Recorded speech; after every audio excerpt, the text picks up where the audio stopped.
पायल एक खुले मिजाज की जिंदा दिल लड़की होती है जिसे उसके पापा ने फुल्ली सेल्फ इंडिपेंडेंट बनने के लिए सब कुछ सिखाया हुआ होता है।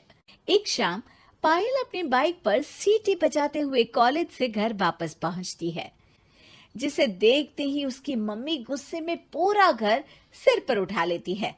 आ गई महारानी, बहुत बोलते थे मैं अपनी बेटी को सब कुछ सिखाकर दुनिया में मजबूती से खड़े रहना सिखाऊंगा, साथ में बेटी को लफंडर बनना भी सिखा दिया, ये नहीं बताया।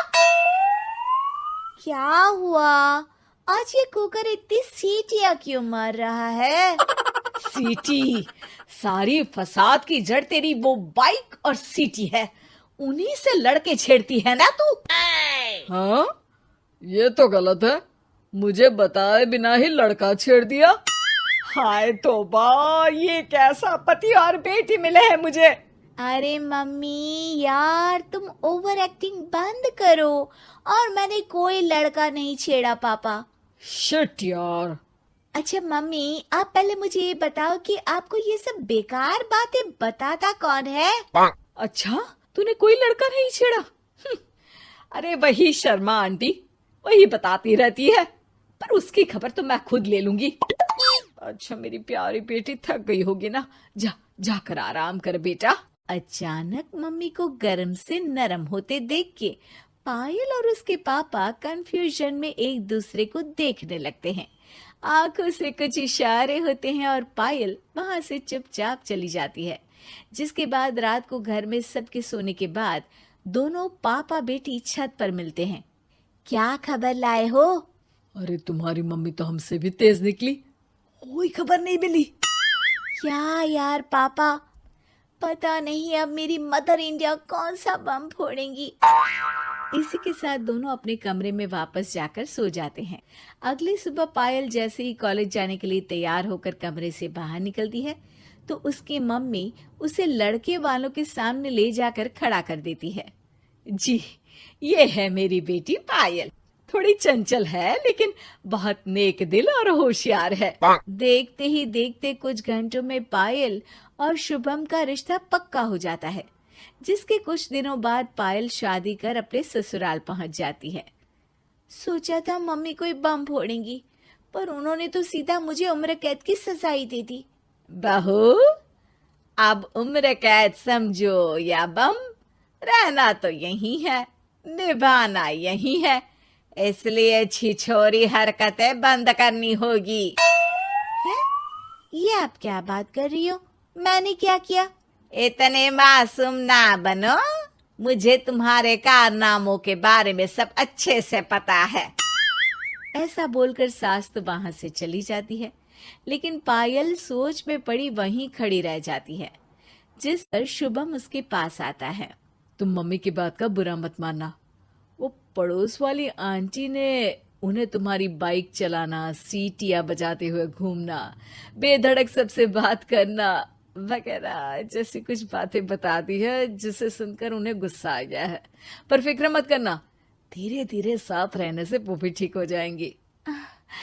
Thanks for your concern, but I don't care. Payal सीधा अपने कमरे में चली जाती है। अगली सुबह कॉलेज जाने के लिए तैयार हो सीटी बजाते हुए कमरे से बाहर निकलती है, जिसे देख सास गुस्से से तिलमिला उठती है। महारानी, शादी के अगले ही दिन ये हीरोइन बनकर कहाँ चल पड़ी? और ये लफंगों की तरह सीटियां बजाना बंद करो, ये हमारा घर है, कोई सड़क नहीं जहाँ तुम आवारागर्दी करती घूमो। मम्मी जी, सीटी बजाने और कंफर्टेबल कपड़े पहनने से लोग कब से आवारा बनने लगे? इसी के साथ सास बहू का युद्ध शुरू होने ही वाला होता है कि शुभम वहां पहुंच जाता है। माँ, उसका कॉलेज है इसलिए ऐसे तैयार हुई है। और पायल, तुम भी माँ को समझने की थोड़ी कोशिश करो ना प्लीज। सिचुएशन संभालकर शुभम और पायल घर से निकल जाते हैं। इसी तरह दिन बीतने लगते हैं, जिससे सास बहू की लड़ाइयों के बीच शुभम पिसता रहता है, लेकिन साथ ही वो दोनों एक दूसरे की आदतों को अपना भी लेती हैं। पर पायल का सीटी बजाना सास को आज भी नागवारा ही होता है।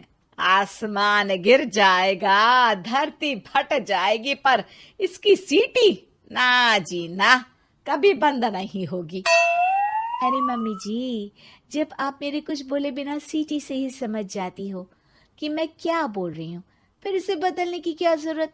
यही तो हमारी यूनिकनेस है। पायल की बात से ज्यादा सहमत ना होते हुए भी सास हंस पड़ती है। उसी शाम पूरा परिवार घूमने जाने का प्लान बनाकर घर से निकल जाता है और उनके जाते ही घर में चोर घुस आते हैं और तभी वो सब भी दोबारा घर के अंदर आते हैं बाहर से। क्या यार पायल, एक शाम भी फोन के बिना नहीं रह सकती थी क्या? घर में ही तो फोन है, कहाँ चला जाता? अब जल्दी अंदर जाकर अपना फोन लाओ, मम्मी और मैं यहीं बाहर वेट करते हैं।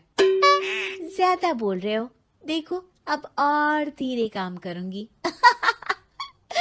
ऐसा बोलकर पायल घर के अंदर जाती है और बहुत देर तक बाहर निकल कर नहीं आती।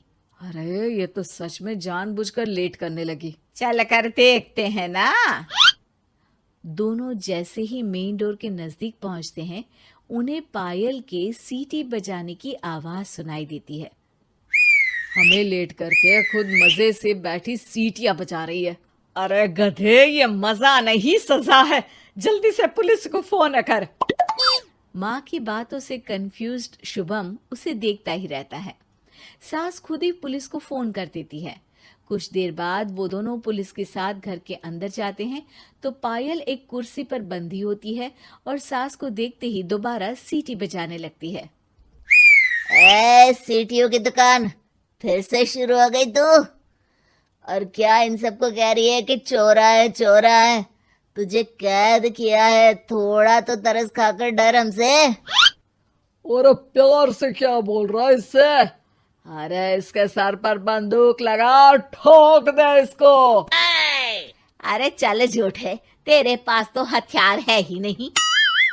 सास की बात सुन वहां मौजूद सारे इंसान हैरान रह जाते हैं और पुलिस तुरंत उन चोरों को अरेस्ट कर लेती है।